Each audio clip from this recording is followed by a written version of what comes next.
Joseph intanto lo aveva menato in Egitto. Putifar, incastrato dal faraon e sorrestante suaitis, egizian, lo comprò da Ismailis che lo aveva menato 21. Joseph aveva il Signore con sé e aveva fortuna in tutto, a restare in casa del suo paron, l'egiziano. Il suo paron, vedendo che il Signore era con lui e che duce che il faceva alleva in puart, aveva Joseph di buone bande, lo nominò suo servitore personale, sorrestante sua chiesa e di tutte le sue robe. Dei dì che lo mettesse restante sua chiesa e di tutte le sue robe, il Signore al benedì la chiesa dell'Egizian in grazia di Joseph e la benedizione del Signore si slargià su duce che gli era in chiesa e sulla campagna. Allora il mettete smans di Joseph duce che veve e noi domandave con di nuie, dome de bocchiade che al mangiave. Joseph gli era ben corporato e biel di muse. Al capitato al frattim che la femmina dal suo parone butta il voli su Joseph e gli disse, anin a dormire con me. Ma lui rifudà e gli disse alla femmina dal suo parone, il mio parone con me non ha nessun fastidio per sua chiesa e alla mettute te mes mans tutte la sua robe. Neanche lui non è più di me in queste chiese, non mi hai di me nuie. Dome te che tu sei la sua femmina?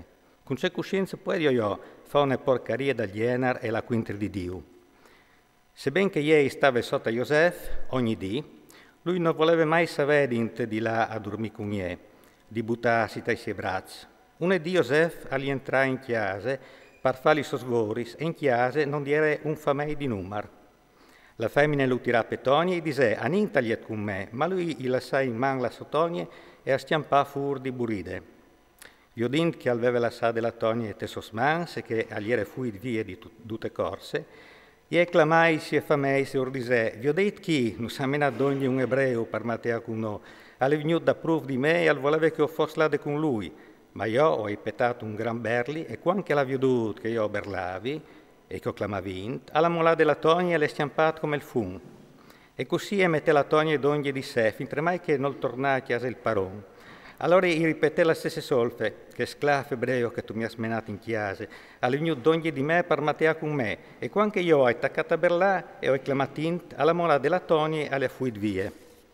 Quando l'uomo sentia di de sue femmine, vece che mi ha fatto il tofamei, al pier della lume de raison, il paron di Joseph lo fece chiappare e mette in prigione, là che erano i prigionieri dal re, e così arrestò in prigione. Ma il Signore gli era con Joseph, slargià solo di lui il suo buon cuore e fece in modo che il suo restante prigione lo chiappasse di buone viste. Il suo restante prigione mettete smans a Joseph duce che erano in prigione e duce che si faceva dentro lì, agli era lui che lo decideva. Il suo restante prigione non aveva nessun fastidio per il suo lavoro, perché il Signore agli era con lui e duce che lo faceva, gli leva buon fin.